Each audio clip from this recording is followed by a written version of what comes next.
Perkenalkan, nama saya Intan Rama Firdaus. Di sini saya akan menjelaskan tentang apa itu translation dan mengapa kita penting untuk mempelajari translation dan mereview beberapa materi yang sudah dipresentasikan oleh teman-teman kemarin. Sebelum mempelajari subjek terjemahan, saya memiliki pemahaman dasar tentang proses terjemahan dan pentingnya komunikasi lintas bahasa. Saya menyadari bahwa terjemahan melibatkan pengalihan makna dari satu bahasa ke bahasa yang lain dengan mempertahankan pesan asli. Namun, setelah mempelajari terjemahan, saya menyadari bahwa ini melibatkan lebih dari sekedar penerjemahan kata demi kata. Saya juga belajar tentang berbagai strategi terjemahan, konteks budaya, perbedaan struktur bahasa, dan implikasi kebijakan terjemahan. Pemahaman saya tentang kompleksitas terjemahan meningkatkan secara signifikan dan saya menjadi lebih sadar akan tantangan yang dihadapi penerjemahan.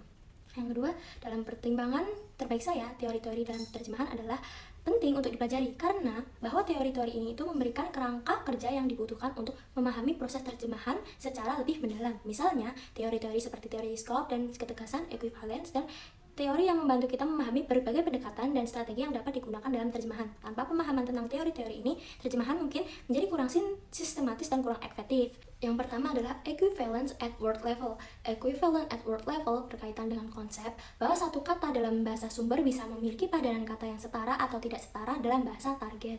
Jadi ini tuh menjadi permasalahan dalam penerjemahan. Yang pertama, beberapa contoh equivalent at word level dalam bahasa Inggris dan Indonesia. Contoh yang pertama adalah kata book, yang berarti buku. Jadi kata book dalam bahasa Inggris setara dengan kata buku dalam bahasa Indonesia. Jadi keduanya itu merujuk pada kumpulan lembaran kertas yang terjilid berisi tulisan atau gambar. Yang kedua adalah tentang equivalence above word level. Equivalent above word level mengacu pada kesetaraan makna di atas tingkat kata tunggal seperti kolokasi, idiom, dan ungkapan tetap. Jadi ini tuh menjadi penting dalam penerjemahan agar makna yang ingin disampaikan itu dapat dipahami dengan benar dalam bahasa sasaran. Yang pertama adalah kolokasi. Kolokasi adalah kecenderungan kata-kata tertentu yang sering muncul berdampingan dalam suatu bahasa. Perbedaan pola kolokasi antara bahasa sumber dan bahasa target dapat menimbulkan masalah dalam penerjemahan. Contohnya adalah kalimat menjalankan mobil.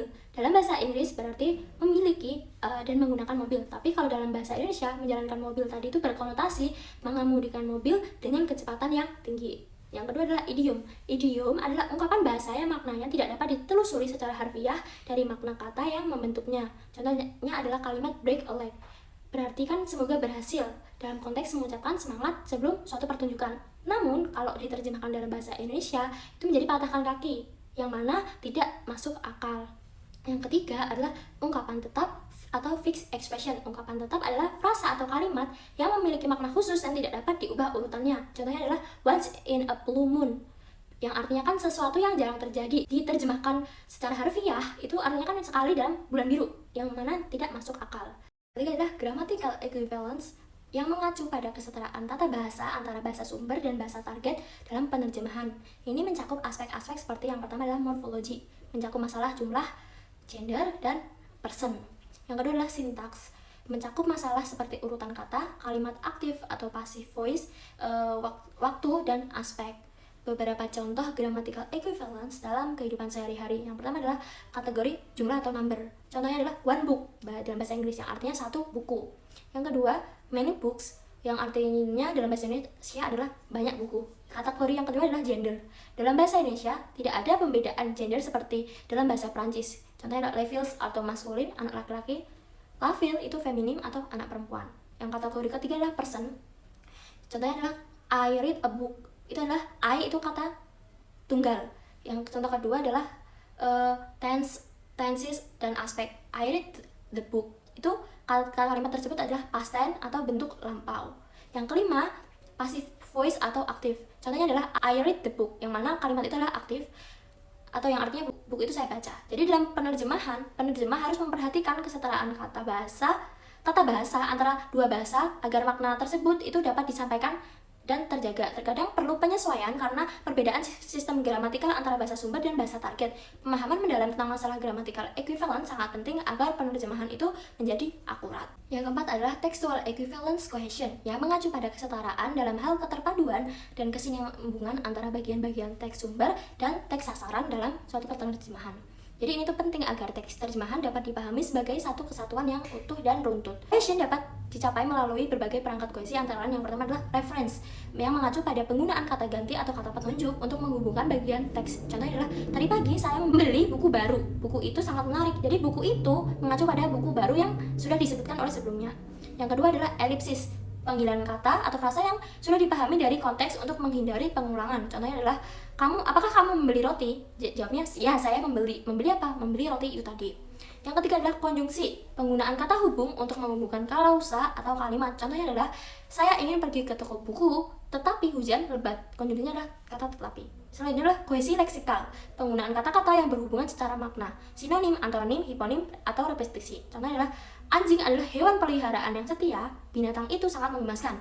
Kohesi leksikalnya adalah antara anjing dan binatang.